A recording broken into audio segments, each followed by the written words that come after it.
ஏம்மா ஏம்மா நீ பொண்ணுங்களே வெறுக்கிற அப்படின்னு நிறைய பேர் கேட்கலாம். நான் பொண்ணுங்களே வெறுக்கலை, நான் ஒரு பொண்ணாக இருக்கனால தான் வெறுக்கிறேன். ஏன் அப்படி என்ன உன் வாழ்க்கையில் நடந்துச்சுன்னு நிறைய பேர் நினைக்கலாம். என் வாழ்க்கையில் நிறையவே நடந்திருக்குங்க. யாருமே யார்கிட்டையும் சொல்கிறதுக்கு எனக்கு தோணலை.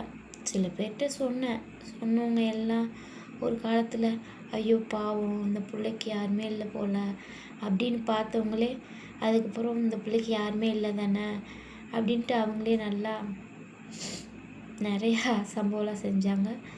ஸோ அதனால் யார்கிட்டையும் நான் சொல்ல விரும்பலை. ஆனால் நமக்குன்னு ஒரு ஆள் இருக்கணும்ல நம்ம கஷ்டத்தெல்லாம் சொல்லத்துக்கு. அப்படி யாரும் இல்லை. அதனால் அந்த வீடியோவில் சொல்லலாம். யாராவது ஒரு ஆள் இல்லை 2 ஆள் பார்த்தாலே போதும். என்னோடய கஷ்டத்தையும் ஒரு ஆள் ஃபுல்லாக கேட்டிருக்காங்க அப்படின்னா எனக்கு மனசு சந்தோஷம்தான்.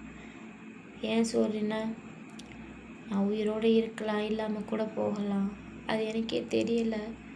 பிகாஸ் நான் பல தடவை சாக ட்ரை பண்ணிட்டேன், சாகலை. அப்படி என்னம்மா வாழ்க்கையில் நடந்துச்சு, நீ சாக போகிற அப்படிங்கிறலாம் நிறைய பேர் நினைக்கலாம். என்னோடய வாழ்க்கையில் நிறையாவே நடந்திருக்குங்க. நான் என்னத்தை சொல்லணும்னா, ஃபஸ்ட்டு என்னோடய பெரிய பிக்கஸ்ட் ப்ராப்ளம் அப்படின்னா என்னோடய அம்மா. அவங்கள நான் பார்க்கவே இல்லை. அவங்க நான் குழந்தையா இருக்கும்போதே இறந்துட்டாங்க. 2வது என் அப்பா. அவங்க எப்போதுமே என் கூட இருந்ததில்லை. வேலைக்காண்டி வெளியூர் போயிடுவாங்க. சின்ன வயசுலேருந்தே தீபாவளி பொங்கல் திருவிழா அப்படின்னா வருவாங்க, வந்துட்டு போயிடுவாங்க. இப்போ நான் பேசுகிறது யாருக்கு புரியுமோ இல்லையோ, இந்த சொந்தக்காரங்க அப்படின்ட்டு கூட இருக்கலமோ இல்லை, அம்மா அப்பா இல்லாமல் வளர்கிற நிறைய குழந்தைங்க இருப்பாங்க, நிறைய பேர் வளர்ந்துருப்பாங்க. ஸோ அவங்களுக்கு புரியும் அப்படின்னு நான் நம்புகிறேன். ஏம்மா அப்படி என்னம்மா சொந்தக்காரங்க உன்னைய பண்ணிட்டாங்க அப்படின்னா, எனக்கு நிறையவே பண்ணியிருக்காங்க. அழுகாமல் பேசணுன்னு தான் நினைக்கிறேன், பட் டக்குன்னு அழுக வந்துடும். ஏன்னா நிறைய தடவை பார்க்க வச்சு சாப்பிட்றது, நான் பிறந்ததுலேருந்தே அப்படி தான்.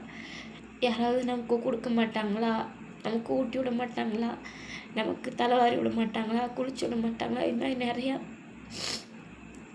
அப்போலாம் உனக்கு யாருமே இல்லையாம்மா அப்படிலாம் இல்லை.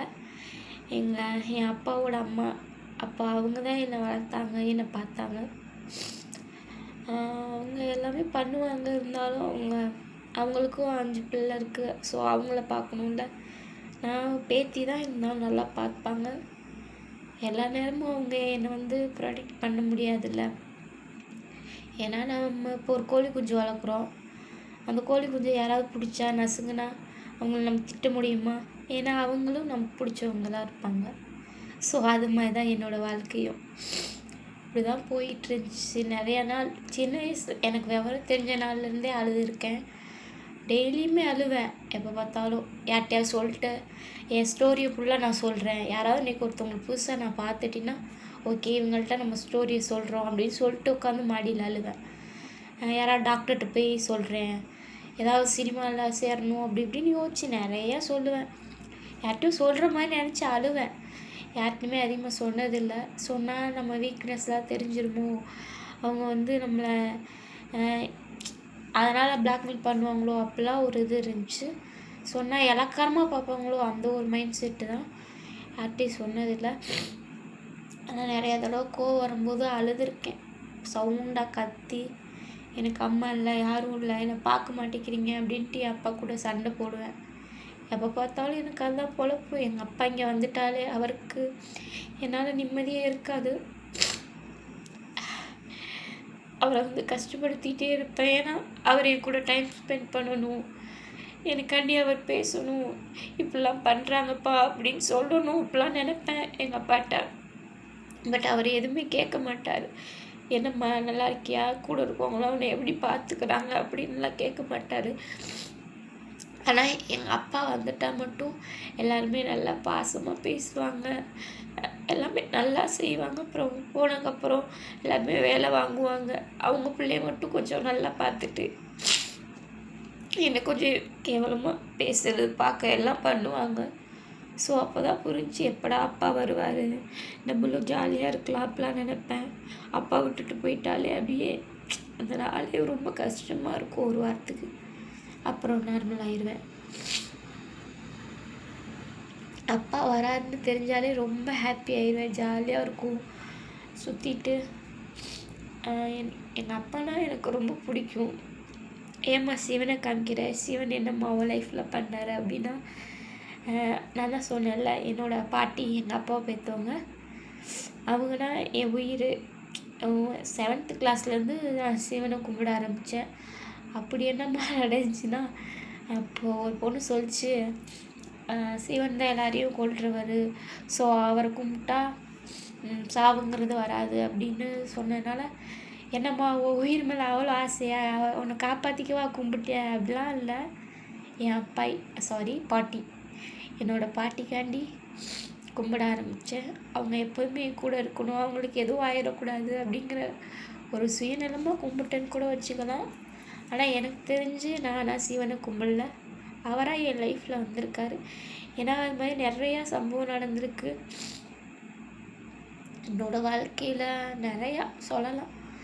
அப்புறம் என்ன சொல்கிறது, நிறையா வாட்டி அடி வாங்கியிருக்கேன். அடம் பிடிச்சி அப்பா என் கூட தான் இருக்கணும் அது மாதிரிலாம் பண்ணிட்டு எங்கள் அப்பாவை கஷ்டப்படுத்தியிருக்கேன். அப்புறம் கோச்சிட்டு போவேன், எங்கள் அப்பா எதுவும் வாங்கி கொடுக்க மாட்டேங்கிறாங்க அப்படி சொல்லிட்டு ரொம்ப டார்ச்சர் பண்ணுவேன். யார்கிட்டையும் பேச மாட்டேன். ஏன்னா போக போக எல்லாரையும் பற்றி எனக்கு தெரிய ஆரம்பிச்சிருச்சு. நீங்கள் எல்லோரும் என்கிட்ட நடிக்கிறீங்க. நான் ஓப்பனாக பேசுகிறதே இப்படி தான் பேசிடுவேன், மனசில் வச்சுக்க மாட்டேன். நீங்கள் என்கிட்ட நடிக்கிறீங்க, இப்படிலாம் பண்ணாதீங்க, எனக்கு உங்கள்கிட்ட பேச பிடிக்கலன்னு சொந்தக்காரங்க எல்லாருமே என்னை கொஞ்சம் கொஞ்சமாக வெறுக்க ஆரம்பித்தாங்க. ஒரு 10th படிக்கிற வரைக்கும் கொஞ்சம் எல்லாருக்கிட்டையும் பாசமாக அன்பாக என்னோடய அப்பா, பெரியப்பா, சித்தப்பா எல்லாரையுமே அப்பா, அம்மா அப்படி தான் கூப்பிட்டு திரிவேன், பெரியம்மாங்கெல்லாம். ஸோ அதுக்கப்புறம் நான் எதுவுமே அதிகமாக பேசுகிறதில்ல. பேசினாலும் நான் அவங்கள மூஞ்சியில் அடித்த மாதிரி பேசிடுவேன். நீங்கள் இதை சும்மா ஏமாத்துறதுக்கு தானே பேசுகிறீங்க அப்படிலாம் சொல்லிட்டு, அவங்க என்ன பண்ணாங்களோ அதை நான் அப்படியே சொல்லிடுவேன். உங்கள் பிள்ளைய மட்டும் ஒரு மாதிரி பார்க்குறீங்க, நீங்கள் அவங்களுக்கு